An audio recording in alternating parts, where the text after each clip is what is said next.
Hey, what's going on? Kellen with Droid Life again, and I just want to talk a little bit more today about the LG Nexus 4 because I'm finalizing my review, and we haven't really done a really clean sort of look at the device. You know, Tim and I did a live unboxing of it, and we sort of showed you it that way, but we wanted to talk about it one more time since this is sort of like the phone of the year for Super Android fanatics. So let's just talk about what we've got here. Basically, well, as you know, this is Google's flagship device of the year. I'm trying to get you guys nice shots of that glittery backside. But it's built off of the LG Optimus G. So it's got a quad-core Snapdragon S4 Pro processor, 2 gig RAM.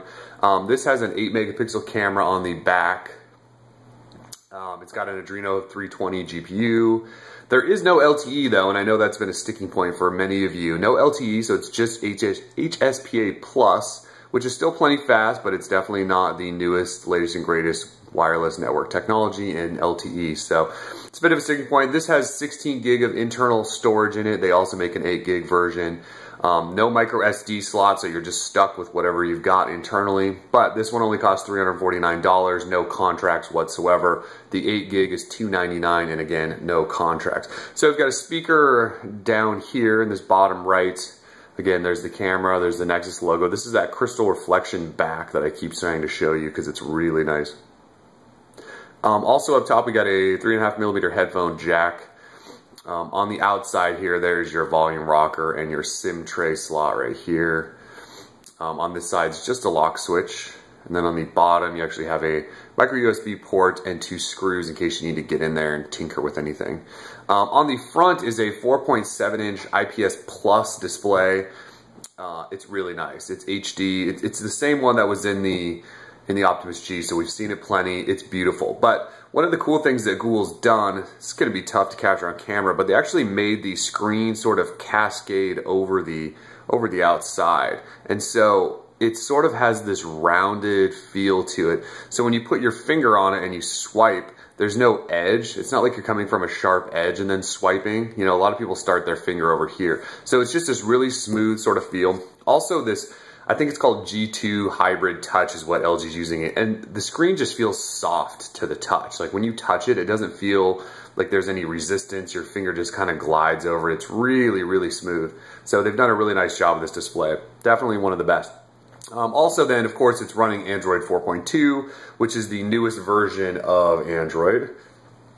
So it's got the new, it's got this new toggle for quick settings.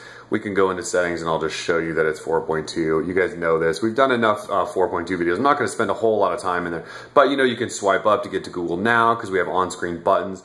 You can switch tasks by, you know, swiping through this.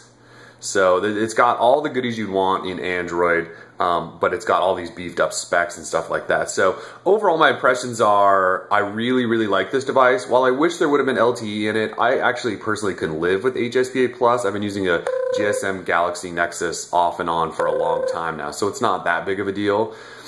But I will say that the battery life has been a bit of a disappointment for me. I was expecting it to last, you know, almost 2 days. I know that sounds like a stretch, but, you know, Google sort of said, like, we left LTE out because we want battery to be good. And then the battery life's not really that awesome once you turn off Wi-Fi. So I had some battery issues. I guess I shouldn't say issues. They just haven't, the battery life hasn't blown me away. I'm getting anywhere from 9 to 15 hours, but I would say mostly on the lower end of that. But performance, responsiveness, touch, all that stuff is as good as you would expect in a high-end phone these days.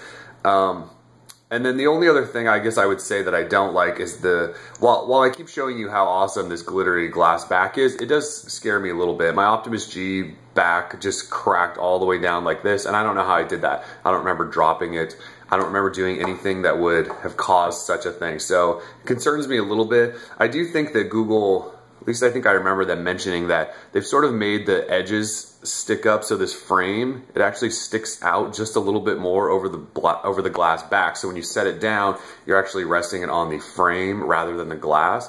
So hopefully that will help a little bit. They also sell a bumper case and things like that. But to finish this up, let's just look at what it looks like compared to a couple of the other big devices out there. So on the left, this is the Galaxy Nexus, which you all remember from last year. So you can see the shape of them. They're actually almost identical. Now, the LG is a little bit wider than the Galaxy Nexus.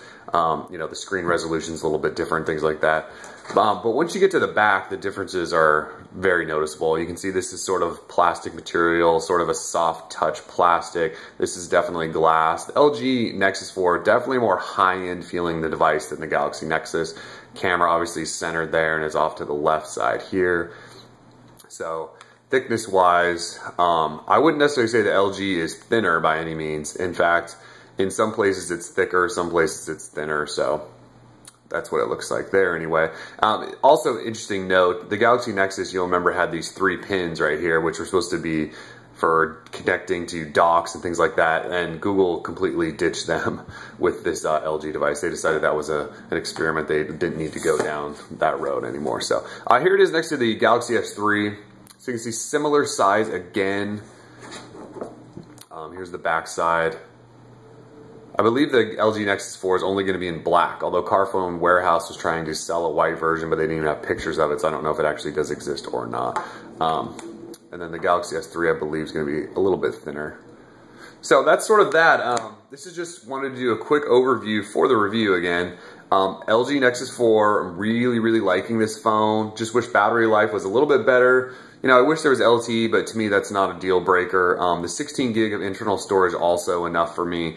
Camera's greatly improved. Obviously we get Android 4.2 and all the new good stuff in there. So overall, I don't really have a lot of complaints. It's been a joy to use. I actually really, really, really like this device. It's going to be, you know, my daily device until something dethrones it. That could be the Droid DNA in a week. Not necessarily sure, but this sort of, you know, stock Android is where Android fanboys like me like to be. So anyways, we're Droid Life. Check out our full review of the LG Nexus 4.